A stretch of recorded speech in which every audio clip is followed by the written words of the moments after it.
Welcome to the show. Coming up tonight, part 2 of our sporting review with leading sports journalist Joseph Romanos.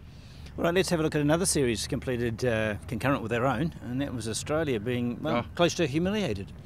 Close to, it was 4-0. They were losing in 4 days. Polite. Very polite. It was an absolute thrashing. And I don't think it was the strongest India team either. Their batting certainly isn't power-packed like it was 5 or 6 years ago. And the bowling looks okay.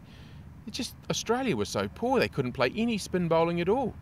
Have they just become too attack-oriented and they just can't grind away as you have to over there? I think they were missing a hussy to bat 5 hours and graft away. They were missing that to bind the innings together in the middle. I mean, some of them, sometimes they went in and you could see them thinking to themselves, oh, I'll use my feet. They'd go down the wicket to the wrong ball and be stumped and gone. It was incredible. Shane Watson had no idea how to play spin. If we think we've got some ructions, they've got problems there too, though, haven't they? There was rather an unsavoury incident where players were left out for not filling out forms or whatever, but something else is wrong there. Oh, very much so. One of the big problems they've got over there is Pat Howard's come into that management structure, a little bit like John Buchanan in New Zealand, actually, and he's quite resented. He's come from rugby, doesn't have a cricket background, and you could see from the comments that Shane Watson was making during his suspension that he doesn't rate Howard at all and doesn't really think Howard should be talking about cricket. I look at Michael Clarke. He never really got on with Ponting and a few players at that time. He doesn't seem to get on with a few players of this era. Individually a fantastic player, but maybe not the captain for the long term. Hard to know with Michael Clarke because he's a really good captain on the field. He's much more attacking than Ponting. I think he's a better captain than Ponting on the field. But you do have to be able to pull the team together, and you're right. There's been problems. There was problems earlier with Katic, cost Katic his career. So they are issues there, and that is part of captaincy. You have to bring the team together well, and he doesn't do that. But on the field, his field placing and bowling change is very aggressive and quite innovative, and of course he's one of the very best batsmen in the world. So looking at the Ashes now, in the last 3 months, the geography's changed a little bit as to how they sit. They're both in poor form. It hasn't stopped the ticket selling out, though. Oh no, it's the Ashes. It'll be great. The only thing I'd say in Australia's favour is that you'd imagine that pace bowlers will have a big part in that series in England. And of course England have got a nice pace attack, but so have Australia. Australia got heaps of good, robust, vigorous pace bowlers of the Siddle-Stark variety. So it's possible the pace bowling will nullify each other, and then possibly England's batting's a bit stronger. One thing I did enjoy is that I had to sit through that South African series. The commentators kept saying, well, wait till Pakistan get here, wait till Pakistan get here. They were equally poor in the Test series. I think they were rolled for 40-something in one innings. Well, isn't it amazing? South Africa have rolled Australia, New Zealand and Pakistan for under 50 within a couple of years. It tells you something about the South African attack, really. I mean, you can't say every team in the world's a poor batting team. It made us look good, actually. But they're very good at home, but they don't travel quite as well. They're still quite clearly the best team in the world at the moment. Yeah, I think they came over and beat Australia in a series a couple of years ago. They're a great team. I mean, I'm not sure it's got quite the depth of the West Indies pace attack of the early 80s, but that is a great pace attack that South Africa are fielding. And their batting is terrific as well. Again, they don't have a really good spinner. That's probably the one weakness. Outside of the subcontinent, nobody has a great spinner at the moment, do they? Probably Swan's the best, but he's off and on in terms of playing, but everyone else is really struggling to find someone. Well, they are incredibly so, to the point where I think Australia were using Steve Smith in the end as their front line spinner, and he'd be a club cricket spinner in New Zealand. We've got very strong standards, club cricket in New Zealand. The West Indies have got a good spinner. His name eludes me for the moment, but it was a bit ironic, really, when they survived on pace bowling. Narayan. Yeah, he's good. He's very good. And as you say, Swan's a good spinner. Wasn't here, so that'll make a difference over in when New Zealand play England in England. He wasn't here. Monty provided plenty of entertainment.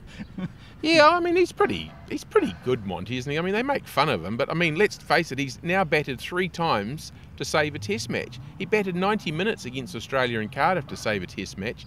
I wouldn't be chucking off at him too much. Yeah. Having said that, I think we didn't bowl to him the best. He had too many balls to leave, and he's good at leaving them. Yeah, we nearly played on first ball. I think if we'd had a few more overs at him, he wouldn't have enjoyed it. And I don't blame him, and it was incredibly tense, but he did look like a rabbit caught in the headlights, didn't he, when he came out to bat? All right, just rugby league, not such a great start for the Warriors, struggling a little bit, got a win, but it's going to be hard work from here on to the end of the season. They look quite a long way off the pace, don't they, really? I mean, they came back against the Cowboys and had a win, but they look a long way away. Yeah, I don't think it's an easy team to coach. It's easy to change the coach, but it's not easy to find a good coach, a coach that suits them. Probably the best ever was Cleary. Well, Phoenix changed their coach. Did you think that was nigh? Yeah, I think it was over nigh. Yeah, I mean, they'd run out of ideas. Ricky Herbert had run out of ideas, I think, sometime earlier, and he was only coaching. They were only keeping him there out of habit, really. I mean, it was ridiculous when one of the owners of the club puts a tracksuit on and he's up there with a clipboard trying to help coach the team. I mean, it showed how farcical the situation had got. So they do need to sort that out properly. A permanent coach has to be installed and be able to impose himself on the team. But he's had success with the All Whites. They've qualified now for the World Cup next round. They've got that difficult home and away against the CONCACAF team, whatever it happens to be.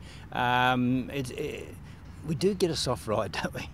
It wasn't an incredibly soft ride, Tom. I mean, they played New Caledonia in Dunedin, and they won in the last nanosecond. I mean, to get into the last round of World Cup qualifying with that performance was amazing. What about the Hurricanes? How do you assess their start to Super 15? The Hurricanes, yeah, they're pretty much like the Hurricanes. Very good and not very good, then very good again, and they give you a roller coaster ride. I'd still rather be supporting the Crusaders. I mean, you feel like you're going to get a more down-to-earth team that's capable of really rising for the big matches.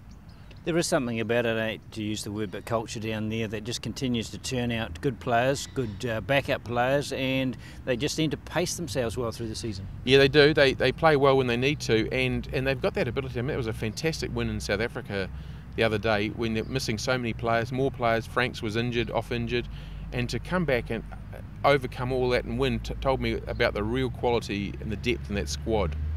And I think the performance of the Chiefs backing up their victory last year is a testimony to the Rennie-Smith combination for me. Absolutely. I wouldn't go any further than that. That's a great coaching combination. It's working well, and the players obviously now believe they can go out and win matches. It's funny because for some years there, they weren't that far off the pulse, were they, the Chiefs? They were the worst New Zealand team by some distance, and look at them now. They look great. Didn't their coach get promoted? Yeah, that's right. Yeah, we won't go into that. Just want to touch on motor racing for a moment, something that annoys me, Joseph. You might be able to help me. In the recent Grand Prix, we had Vettel told to make way for Webber, and he didn't, and he won, and there's big apologies. How does that differ from match fixing in any other sport? Yeah, I guess that it's okay because it's within a team, but you're right. I mean, they're not all lining up on the grid with an equal chance of winning, are they? Because you've got people on the sidelines dictating who is to finish ahead of who. So that's bad. But I've never liked it. I didn't like it back when Schumacher was given a royal ride through, and his driving partners had to give way to him. I didn't like that either. To me, if you line up, you should have a fair chance of winning, and they don't. But then, Tom, one guy gets the better car as well. So it's like horse racing, isn't it? You've got a bigger weight to start with. And cycling do it to a certain degree too, don't they? In the tour races more. With arranging. Oh, cycling do it more. I mean, all those years that Armstrong was winning, he's a great rider, no question about that. But I mean, it's set up from every day. You know, we'll take you here, we'll take you here. It's a bit like pacing in track and field, isn't it? It's not quite as it seems. It's not guys lining up for a 100-metre sprint and everyone rushing for the finish line. It's a lot different to that. But you're bowling no ball, you could be banned for 5 years. Yeah, that's right. I guess the thing is, it's not hidden, is it? I mean, you can hear them on the mics giving Webber or Vettel the instructions. So it's not like it's under the counter or something like that. But I don't like it. It's not honest sport to me.